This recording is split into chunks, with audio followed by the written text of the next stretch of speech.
Bonjour à tous, je m'appelle Juliane Gonod. Dans cette chaîne, je parle d'immigration Canada et d'entrepreneuriat. Aujourd'hui, je vais te donner des astuces qui vont te permettre d'obtenir au moins 1000 $ par semaine en plus de ton travail permanent au Canada. Je vais te dire en clair comment tu peux développer ton esprit pour gagner beaucoup plus au Canada ou alors devenir riche au Canada dans le futur, bien sûr. Donc, merci de t'abonner, de liker, de commenter, de partager. Ça aide à référencer la vidéo. Après le générique.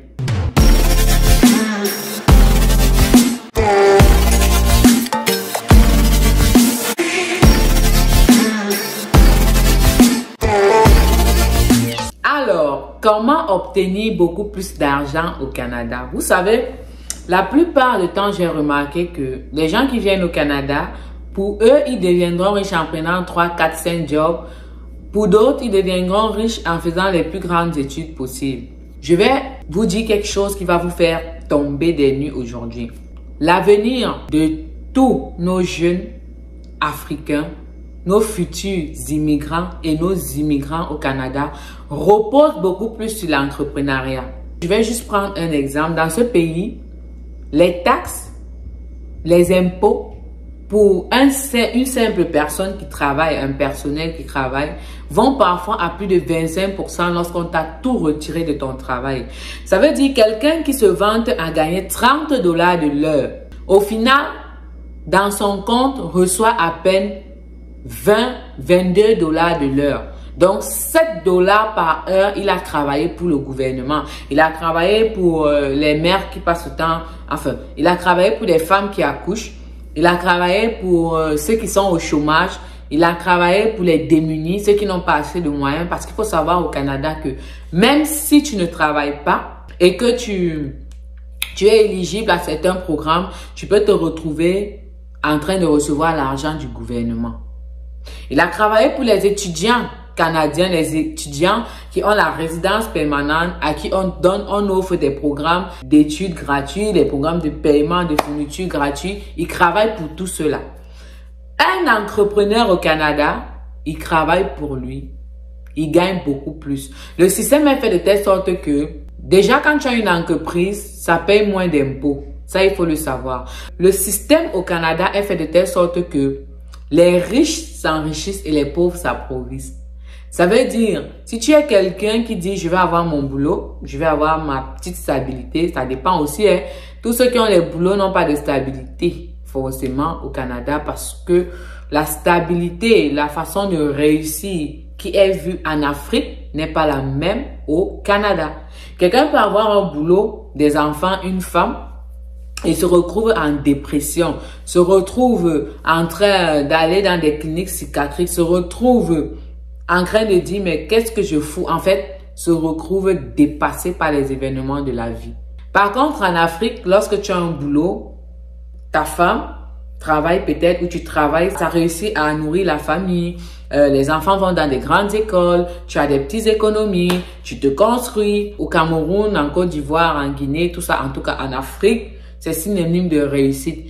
Ici au Canada, tu peux avoir une maison, déjà une maison qui sera prise à crédit la plupart du temps. Rares sont ceux qui ont les moyens d'acheter une maison cash. Ça, c'est une vérité d'abord. Tu auras une voiture à crédit. Tu auras des enfants qui te coûteront cher. Tu auras une femme qui va travailler pour t'aider. Mais tu peux sombrer dans la dépression. Tu peux sombrer dans beaucoup d'autres choses. C'est pas évident de réussir au Canada en restant travailleur, en travaillant pour quelqu'un. Pourquoi? Non seulement tu payes plus d'impôts, premièrement. Deuxièmement, le temps que tu mets à faire gagner de l'argent à quelqu'un d'autre, tu pourrais l'utiliser toi-même pour gagner ton argent. J'ai une connaissance qui aime toujours dire tout ce qu'on fait avec de l'argent produit de l'argent. Qu'est-ce que ça veut dire? Ça veut dire c'est possible de travailler comme tu le fais actuellement, mais essayer de penser à quelque chose qui pourrait t'apporter de l'argent à côté. Qu'est-ce que la majorité des benguistes, des stétois, en fait, de la diaspora, des membres de la diaspora font, c'est que ils travaillent dur ici. Ils savent qu'ils veulent retourner dans leur pays. Qu'est-ce qu'ils font? Pour ceux qui sont les moins intelligents possibles, ils s'achètent un terrain puis ils construisent une maison. Il sait que même si on le rapatrie, il a déjà une base en Afrique. Pour lui, il a une maison et un terrain. Ceux qui sont légèrement moins intelligents, en fait, au-dessus de ceux-là qui sont les plus moins crédibles, ils vont essayer de construire un bloc d'appartement ou un petit immeuble ou un grand immeuble, bien sûr, et qui pourront gagner de l'argent. Mais le piège dedans, souvent, c'est que la plupart essaient de construire avec leurs moyens, leur argent. Tout ça, ça t'appauvrit. En fait, j'ai commencé par tout ce qui appauvrit quelqu'un. Tout ce qui peut appauvrir un être humain au Canada. Parce que celui qui va dire, j'économise 10 000 $, je m'achète un terrain dans mon pays. Ouais, c'est bon. Tu as économisé. Ça t'a pris combien de temps? Peut-être un an, ça t'a pris 2 ans pour pouvoir économiser cet argent. À plus forte raison, la construction. Ça veut dire, pour construire un truc de présentable, que ce soit une maison, même une simple maison, il faut avoir au moins 6 millions de francs CFA. Je voudrais dire, il faudrait avoir au moins 30 000 $ canadiens. 30 000 même, je ne pense pas, non. Il faudrait avoir au moins 6 millions de francs CFA. Pour pouvoir se construire une maison aussi banale que ce soit, simple. Ça, c'est la base. Maintenant, combien de temps tu vas prendre à économiser ne serait-ce que 50 000 $ en travaillant, en tenant compte qu'il y a des gens ici qui ne gagnent même pas 1 000 $ aux 2 semaines. Je dis 1 000 $. Il y en a d'autres qui gagnent peut-être 1 200, 1 300 $. Dans tout ça, ils ont des charges d'au moins 600 $ à retirer par mois, voire 1 000 $ par mois. Ça veut dire que tu gagnes 1 200 $ aux 2 semaines, mais tu as presque la moitié qui te part dans des dépenses. Tu as de l'argent envoyé dans les familles comme on connaît là et tout. Bon, en fait, on connaît tout le système. En prenant compte de tout cela, dis-moi en combien de temps un être humain normal, peu importe le nombre de jobs qu'il prend, parce que même le temps est écourté, avoir 3 boulots, 4 boulots, déjà je trouve toujours que c'est de l'embrouille, je l'ai toujours trouvé. Mais admettons même que tu as tous ces 3 boulots là, tu vas gagner combien au final? Peut-être tous ces 3 boulots pour 2 000 $ de l'heure, 2 000 $ aux 2 semaines, autant pour moi. Maintenant, tu vas dépenser environ 1 000 $ par mois de dépenses, couvrir. Maintenant, ça c'est ici au Canada. Hein. Maintenant, tu vas partir pour l'Afrique, tu vas envoyer de l'argent là-bas, tu vas gagner. Tu vas faire comment pour économiser 50 000 $ même l'année? Ça va te prendre combien pour économiser 50 000 $? Moi, je pense que pour quelqu'un qui est même plus futé, dans ces conditions, ça va lui prendre au moins 3 ans minimum qu'il a perdu ou 4 ans. Et ça, c'est 50 000 $. Si c'est pour un immeuble comme les gens de la diaspora aiment faire maintenant, construire des immeubles de location, soit des Airbnb, soit... Non, c'est très bien, c'est une très bonne idée. Mais si c'est pour le faire, je te garantis que tu as 20 ans, 25 ans avant de finir ton immeuble. C'est une vérité. Tu ne produis rien pendant ces 25 ans. Parce que tu n'as pas d'argent de locataire. Tu n'as pas d'argent qui te revient parce que tu es en train de construire un immeuble. Tu n'as rien du tout. J'ai dit, ça te prend minimum 25 à 30 ans pour pouvoir finir cela. Déjà que des simples maisons, il y a des gens qui font 10 ans pour essayer de construire une maison. Étant ici, sans avoir de revenus supplémentaires. Tout cela t'appauvrit. Ça t'appauvrit énormément. Maintenant, qu'est-ce que tu dois faire? Parce que tu vas me dire, Julia, oui, tu as parlé et tout et tout. Qu'est-ce qu'il faut donc faire pour pouvoir gagner plus? Apprends à investir. Ou du moins, sois entrepreneur. L'avenir des jeunes Africains de la diaspora et partout dans le monde, ça révèle de leur capacité à entreprendre. Je vais prendre un exemple. Ce qui m'a toujours plu, ce que j'ai toujours apprécié, ce que j'ai toujours constaté, les Asiatiques là, plus précisément les Chinois, partout dans le monde entier où ils arrivent, c'est rare de voir un Chinois qui travaille pour quelqu'un. Je pense quand j'étais en seconde au Cameroun, en tant que Camerounaise bien sûr, on nous apprenait que la Chine fait partie des pays du tiers-monde. Je pense que j'étais soit en 4e ou 3e, quelque chose comme ça. Si je m'en souviens, mais ça fait quand même aussi longtemps. Par la suite, en terminale ou première, la Chine faisait déjà partie des pays qui se démarquent tellement. Je ne me rappelle plus très bien du nom. Peut-être vous allez trouver le nom que la Chine portait déjà, mais qui rivalisait avec les États-Unis. Ça veut dire un pays qui est parti de rien du tout aujourd'hui est une très grande puissance mondiale. La Chine. Mais remarquez leur comportement dans les pays des gens.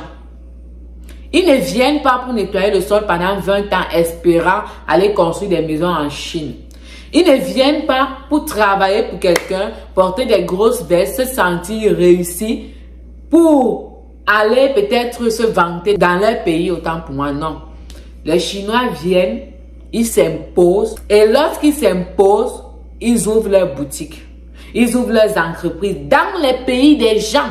Moi, j'aime souvent dire, dans les pays des gens, pourquoi? C'est comme ça que mes frères camerounais parlent. Tu viens dans les pays des gens nous démonier. C'est ça que le Chinois fait. Tu ne le verras pas essayer d'entrer dans la politique, du pays de Trouy. Non, non, non, non, non, non. Ça, c'est pas leur but. Ils viennent chercher de l'argent. Ils viennent prendre tout ce que vous avez comme développement. Ils ramènent chez eux. La preuve, même les Chinois qui font des grandes écoles dans des pays étrangers là, ils retournent être des grands ingénieurs dans leur pays en Chine. Je dis, leurs parents les éduquent de telle sorte que ils finissent d'étudier ici. Ils savent que mon avenir, je rentre dans mon pays pour devenir un très grand entrepreneur. Voilà l'esprit qu'on doit cultiver. Tant que tu ne fais pas ce briefing là, tu ne fais pas cette mise à jour dans ton esprit, tu ne seras jamais, jamais riche. Il y en a qui m'ont dit dans ma chaîne que Julia, tout le monde ne veut pas investir. Il y a des gens qui veulent profiter de la vie, qui veulent... Mais dites-moi, tous ceux qui veulent profiter de la vie, là, veulent au moins avoir une maison en Afrique la majorité du temps. Tu vas profiter de ta maison quand? Parce que si tu te prends 30 ans, 25 ans, 50 ans, c'est peut-être même tes enfants qui vont profiter de cette maison que tu t'es égousillé. Un entrepreneur profite de la vie. Lorsque moi je fais des vidéos YouTube par exemple et que vous les regardez là, moi je dors chez moi, vous regardez mes vidéos YouTube. Je profite de la vie en dormant. Je peux prendre des vacances, regarder mes vidéos YouTube pareil. Je profite de la vie. Je réponds à cet abonné qui m'a écrit il y a 1 an de cela. J'avais dit je vais revenir sur ce sujet-là constamment parce que je réponds à surtout des préoccupations aussi importantes. Vous n'allez jamais dire que Julia Ngono ne profite pas de la vie parce qu'elle s'est décidée peut-être à entreprendre. Impossible. J'ai un statut au Canada et je fais en parallèle tout ce qui me plaît bien de faire en ce qui concerne le monde de l'entrepreneuriat. C'est important. Je dis, vous ne pourrez jamais réussir dans le salarial. Non, pas réussir. Il y a des gens qui trouvent qu'ils ont réussi. Vous pouvez réussir dans le salarial, mais devenir riche, dire que vous allez économiser de l'argent, tout cela, ça vous appauvrit. C'est impossible. Impossible d'être salarié et dire que tu es un richissime. Sauf si tu voles l'argent du gouvernement comme ça se passe en Afrique. Sauf si. Mais si c'est le salarial là, je n'ai jamais vu quelqu'un devenir aussi riche. Nos jeunes Africains doivent apprendre à entreprendre et garder l'esprit de la réussite. J'aime souvent le langage d'un proche qui me dit, lorsque je me mets en colère peut-être sur quelque chose ou je vois quelqu'un se mettre en colère sur quelque chose, la colère qui est difficilement rare, vraiment, c'est une mauvaise, c'est vraiment, si c'est une qualité pour certains, c'est une mauvaise qualité, c'est vrai. C'est quelque chose qui te pousse à faire des choses parfois que tu n'imagines pas.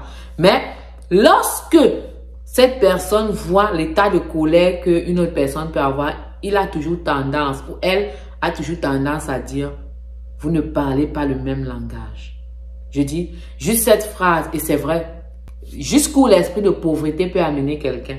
Il y a des gens au Canada qui se retrouvent en train d'escroquer des gens même dans des événements. Le vol que vous entendez souvent, on vole dans des événements en Afrique là.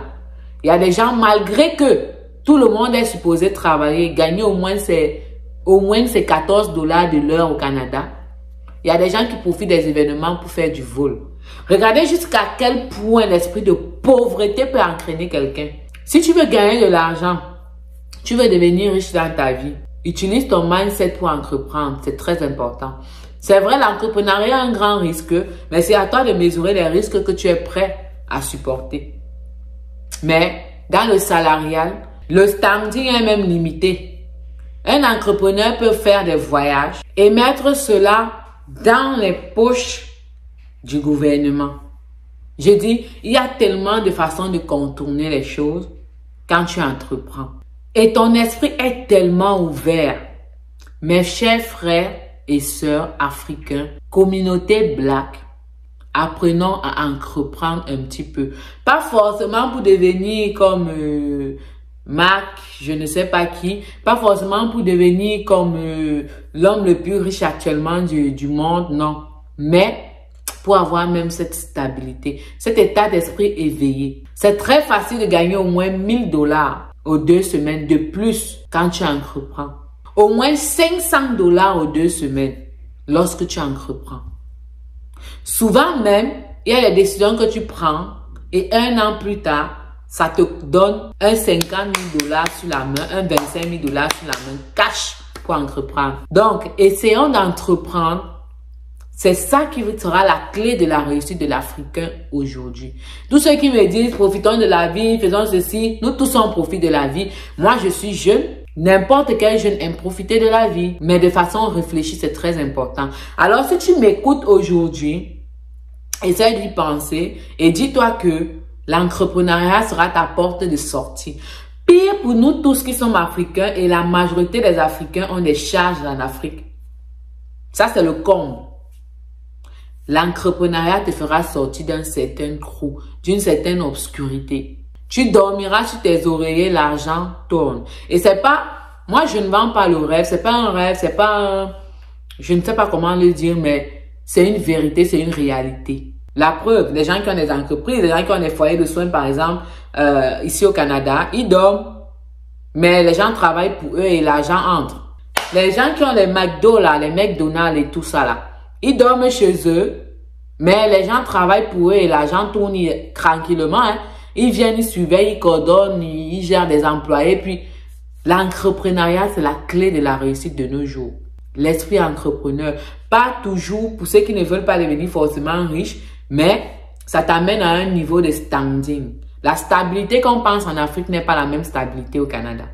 Merci de m'avoir écouté jusqu'à la fin. N'hésite pas de t'abonner, de liker, de commenter, de partager. C'est encourageant, ça aide à référencer la vidéo. Ça aide à nous agrandir la communauté. Et merci beaucoup pour tous vos abonnements. Je vous remercie vraiment. Et j'aime tous mes abonnés. J'espère que vous allez bien. J'espère que votre immigration, votre intégration se passe au meilleur du jour. On se voit à la prochaine vidéo. Nous sommes arrivés à la fin. Merci. Bye.